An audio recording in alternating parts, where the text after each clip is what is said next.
Is this coming from the microphone or the speaker? Lord knows I can't tell. Quirky YouTuber intro, baby. What more is there to say about the Ninja Turtles? No matter how old you are, there's a good chance these guys shaped your childhood, and I am no different. The first time I ever watched TMNT was at my grandma's house in 2012, when the first season of that version had just come out, and the only reason we saw it is because my grandpa has cable TV. The only part that was especially unfortunate is the first episode I ever laid eyes on was Parasitica, and I had gotten stung by a wasp at my great-grandma's farm like a week before, so as you can imagine, I decided I would never watch Ninja Turtles ever again. Fortunately, that only lasted 9 years until I discovered Rise of the Teenage Mutant Ninja Turtles, and it all went downhill from there. I got myself into a Ninja Turtles obsession right after the height of that thing that happened, so as you can imagine, I had plenty of time to get acquainted with every other version to ever exist. So I'm here to tell you about it. All of these will be in the chronological order they were released in, just for ease of understanding, because my first script had them ranked by what I liked best, and it didn't work very well. The only exception will be one of my favorites, because if I do that one in order, I'll get too excited and then forget about all the other ones, so keep an eye out for which one is missing. Ninja Turtles started in 1984. Hey, look at that, same year as Usagi, when the very first Mirage comics were published. I only recently got the big Mirage compendium to read, but so far it looks like TMNT 2003, but in comic form, so I love it. I'll admit I'm not too into that Eastman and layered art style, but I'd be lying if I said it wasn't perfectly thematically appropriate, and that makes it all the better if I can imagine it like a Sin City noir without all the sewer slides and sexual tension. Favorite part so far has to be the Triceratons, because you really can't go wrong with giant lizards, especially not giant barbarian space lizards. We'll see more of that later.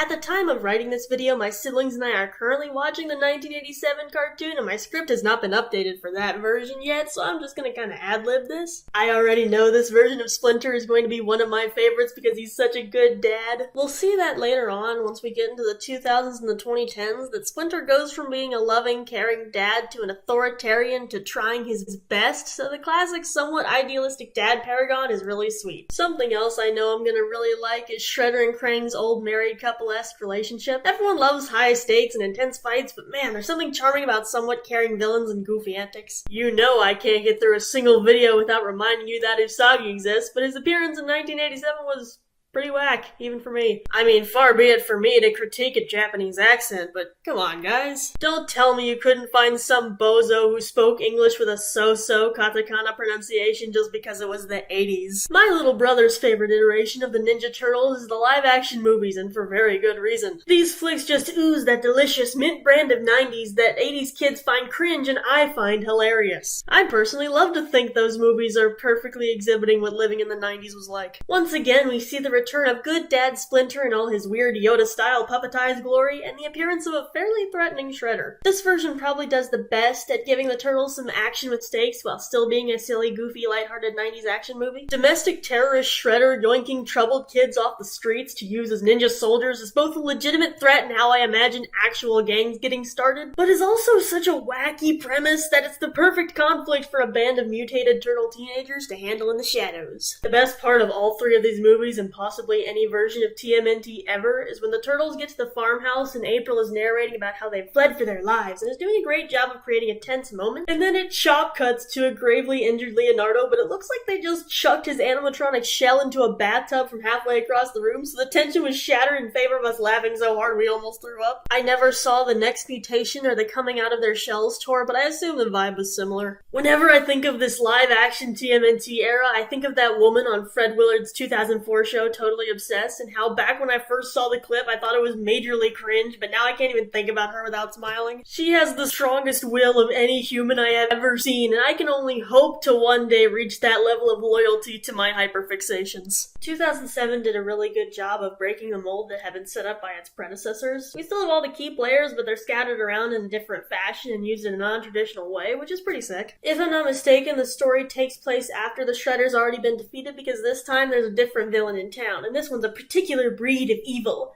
A rich guy.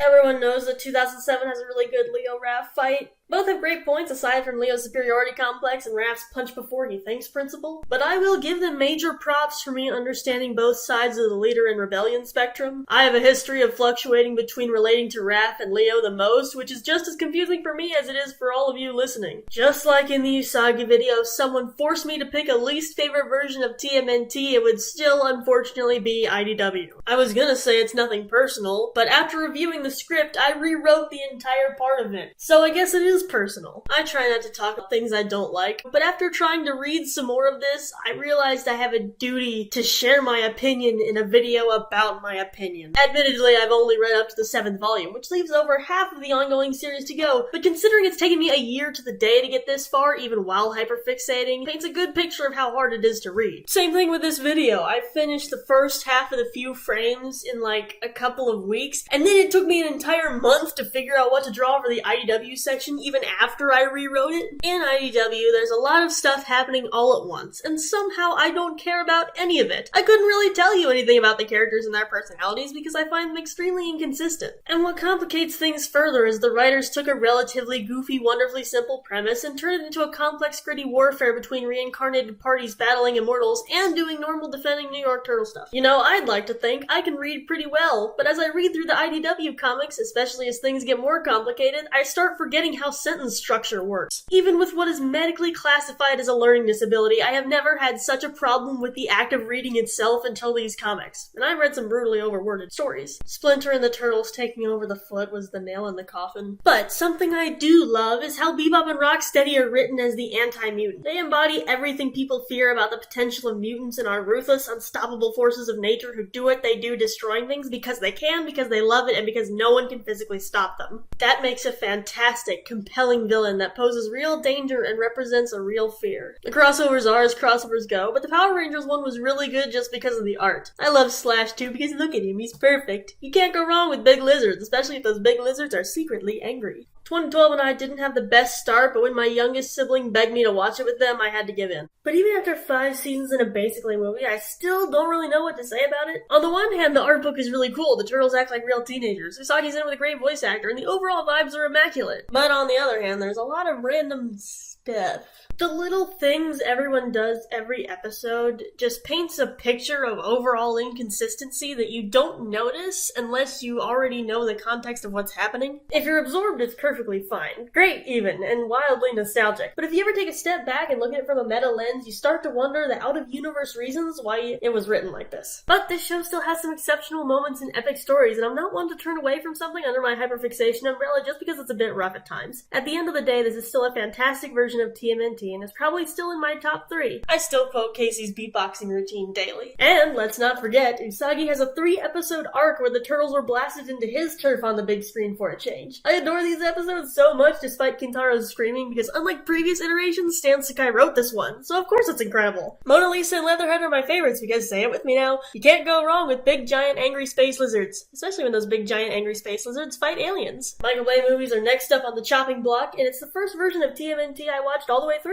Say what you want about how people direct Megan Fox to be boobs with a face, but April and Raph carried this movie. Alan Richardson had this Kristen Stewart in Twilight thing going on where he performed his lines with just enough effort to be in character, but also with enough aloof, self-aware sass to preserve his dignity, and I love how that lack of wanting to be there makes him even more true to Raph's character. This version has a lot of talk surrounding it on the interwebs, but just like everything else I talk about, I still love it. Just like the 90s ones, it's silly and stupid and perfectly embodies the trends from the time it's from. The sequel in 2016 was a bit meh, but that's just because whoever thought Casey Jones would be a good bright-eyed rookie cop is short a few marbles. But nevertheless, April and Raph's dynamic lives on through it all. You cannot go wrong with big angry lizards, especially not big angry lizards who are very angry with your constant womanizing. No, I'm not biased. What gave you that idea? Rise of the Teenage Mutant Ninja Turtles was my Ninja Turtles awakening. Late 2020. I was deep in the trenches of Twitter, waiting out my Has-Been Hotel buffets and swearing up and down I'd never find better animation for as long as I live. Until, abruptly, from the shadows, I did find better animation in the form of a few clips from Rise. I thought it was intriguing, so I gave it a watch with the fam, and that's when my artist's third eye was blasted open, never to be closed again. Rise was the catalyst for basically everything I am today, and I'm not being hyperbolic here, I'm dead serious. Rise is the reason I know what what Usagi is. After Rise and the incredible movie, I felt a gaping void in my soul for more Ninja Turtles content. Rise not only dragged me into a lifelong obsession, but also inspired me artistically in ways I hadn't known since the last time I'd watched Aphmau's Minecraft Diaries. And finally, after all these years of being pulled between the ideals of Raph and Leo, I could find a turtle I related to perfectly.